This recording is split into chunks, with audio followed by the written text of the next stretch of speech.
देखिए, ये सारी जो बातें आ रही हैं वो सोर्सेज बेस्ड आधार पे आ रही हैं। कोई भी कैबिनेट मंत्री ने इसका पुष्टिकरण नहीं किया है। तो जब तक ये जो भी चेंजेस आ रहे हैं, अमेंडमेंट्स ला रहे हैं, जब तक वो पार्लियामेंट के पटल पे नहीं रखा जाता, as a member of parliament and as a spokesperson मैं मानती हूँ कि इस पर प्रतिक्रिया देना सही नहीं होगा। और सब जानते हैं कि भारतीय जनता पार्टी की आदत डिरेल करने की है। जो देश के सामने जो गंभीर मुद्दे हैं उनसे ध्यान भटकाने के लिए पार्लियामेंट चल रहा है, पार्लियामेंट में बजट का सत्र चल रहा है, बजट के ऊपर बहुत सारी टिप्पणियां आम आदमी भी कर रहा है, तो उससे ध्यान भटकाने के लिए, अपनी विफलताओं से ध्यान भटकाने के लिए उन्होंने एक नया शगुफा छोड़ा है। तो जब तक ये पार्लियामेंट में नहीं आता है मैं इस पर कोई किसी तरीके की टिप्पणी नहीं दूंगी। All India Muslim personal law board ने भी इस पर वो उनकी सोच होगी, वो उनकी प्रतिक्रिया है। मैं इस पर भी कोई टिप्पणी नहीं करना चाहूँगी, क्योंकि AIMPLB का इसके संबंध में जो भी विचारधारा होगी उससे ना तो हम वाकिफ हैं, ना हम उससे राजनीतिक कोई निर्णय ले सकते हैं। संविधान के दायरे में रहना बहुत महत्वपूर्ण है। इसी के चलते सुप्रीम कोर्ट ने महाराष्ट्र के गवर्नर पे क्या टिप्पणी की थी वो देश जानता है। आज दुर्भाग्य इस बात का है कि कॉन्स्टिट्यूशनल पोजीशन जो है उसको भारतीय जनता पार्टी उसका इस्तेमाल कर कर राज्य सरकारों को काम नहीं करने दे रही, खास करके वो सरकारें जो विपक्ष में हैं। महाराष्ट्र का तो सुप्रीम कोर्ट ने बाकायदा कहा हुआ है, वेस्ट बंगाल में भी हमने देखा है, केरला में भी हम देख रहे हैं, तमिलनाडु में भी देख रहे हैं किस तरीके से उनकी सरकारों को मजबूर किया जाता है, उनके कानून नहीं पास करते हैं, उनके डिसीजंस पे बैठे रहते हैं और फिर इस तरीके के आरोप प्रत्यारोप लगाते हैं। जी, असम के सीएम उनके मुख्यमंत्री को कोई केंद्र में सीरियसली नहीं ले रहा है और ना ही असम के हिंदू उनके साथ खड़े हुए हैं। जिस तरीके से वो इररिस्पॉन्सिबली कमेंट्स करते हैं, इररिस्पॉन्सिबल भड़काऊ स्टेटमेंट्स देते हैं इस उम्मीद में कि किसी तरीके से वो एजेंडा सेट कर पाएंगे, वो उसमें विफल पाए जा रहे हैं। इसलिए ना केंद्र सरकार में उनकी सुनवाई, ना राज्य सरकार के लोगों पे जनता का भरोसा। तो कोई भी टिप्पणी दें उसमें हमारी टिप्पणी करना मैं मानती हूँ कि आवश्यक नहीं है। जी, प्रशांत किशोर पढ़े लिखे हों या 10वीं फेल हों, जब तक जनता की सेवा ना करना जानेंगे तब तक जनता की सेवा नहीं हो सकती है, ना बिहार का उद्धार हो सकता है।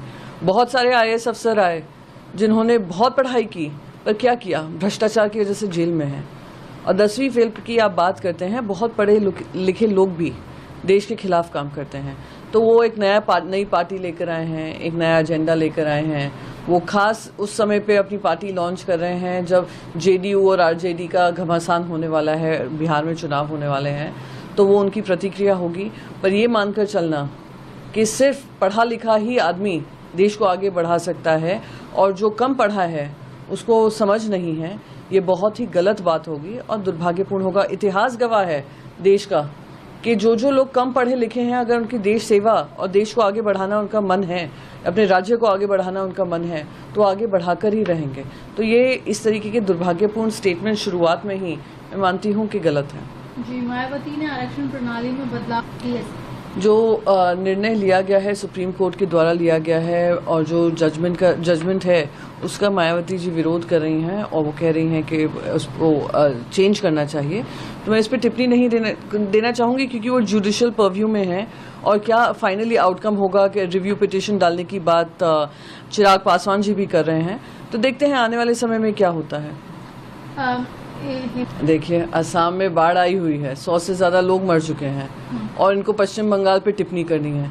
यानी आप समझ सकते हैं कि भारतीय जनता पार्टी का मानसिक दिवालियापन कितने हद तक गिर चुका है, या कितना कम हो चुका है कि वो अपने राज्य की ना बात कर अपने राज्य में ध्रुवीकरण फैलाएंगे और दूसरे राज्य पे टीका टिप्पणी करेंगे।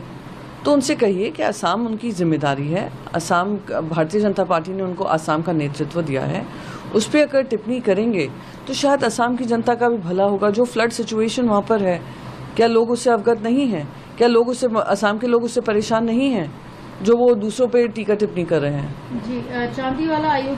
देखिए, देवेंद्र फडणवीस वो बुझे हुए कारतूस हैं जो जान चुके हैं कि अब उनका महाराष्ट्र में की राजनीति में कोई अस्तित्व नहीं रह गया है और वो आज उनका जो मुखौटा था वो देश की जनता के सामने आया है, महाराष्ट्र की जनता के सामने आया है, जहां वो अनिल देशमुख जी पे दबाव डाल रहे थे कि वो एफिडेविट साइन करें कि किस तरीके से उद्धव बाला साहेब ठाकरे जी पे आरोप लगा सके, आदित्य ठाकरे जी पे आरोप लगा सके, और मुख्य जो उनके विपक्षी नेता हैं उनको किस तरीके से फंसाया जा सके, तब जाकर अनिल देशमुख जी को वो क्लीन चिट दे देते। अनिल देशमुख जी ने ये करने को मना किया, वो जेल में रहे और कानूनी तरीके से, क्योंकि ना तथ्य था ना सत्य था उनको जेल में डालने के लिए, इसलिए उनको रिहा किया गया। खुद अनिल देशमुख जी ऑन रिकॉर्ड बता रहे हैं, उन्होंने नाम तक दिए हैं कि किसके थ्रू ये दबाव डाल रहे थे। आज देवेंद्र फडणवीस जी से पूछे, गृह मंत्री भी हैं महाराष्ट्र के, वो क्यों इस रिपोर्ट को उजागर नहीं कर रहे हैं? क्योंकि सच्चाई ये है कि उस रिपोर्ट ने भी अनिल देशमुख जी को क्लीन चिट दिया है। अनिल देशमुख जी का कोई इसमें लेना देना नहीं था। जिस तरीके से एक षड्यंत्र महाविकास अघाड़ी के खिलाफ बनाया गया, और उसके जो मैं कहती हूँ जो डायरेक्टर थे और प्रोड्यूसर थे वो खुद देवेंद्र फडणवीस जी थे। वो जानते हैं कि वो एक्सपोज हो चुके हैं बुरी तरीके से, तो अब जो भी एक्सप्लेनेशन दें, जनता उनके साथ जुड़ी नहीं है। जयराम रमेश, इस तरीके से जब बच्चे अपना एग्ज़ाम देने जाते हैं, उनकी एंट्रेंस एग्ज़ाम की फ़ीस होती हैं, एंट्रेंस एग्ज़ाम कर फिर कैंसिल हो जाते हैं, फिर रीशेड्यूल हो जाते हैं, तो वो जो कॉर्पस बन रहा है वो कॉर्पस एनटीए को और मजबूत करने के लिए नहीं बन रहा है।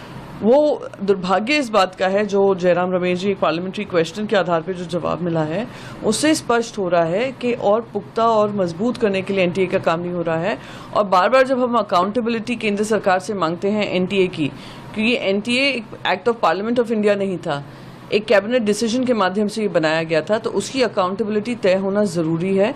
और ये जो पार्लियामेंट्री क्वेश्चन से जवाब सामने आया है उससे स्पष्ट हो गया है कि जो पैसा वसूली हो रही है स्टूडेंट्स से, उनको स्टूडेंट्स को एक फ्री एंड फेयर एग्जामिनेशन का चांस नहीं दिया जा रहा।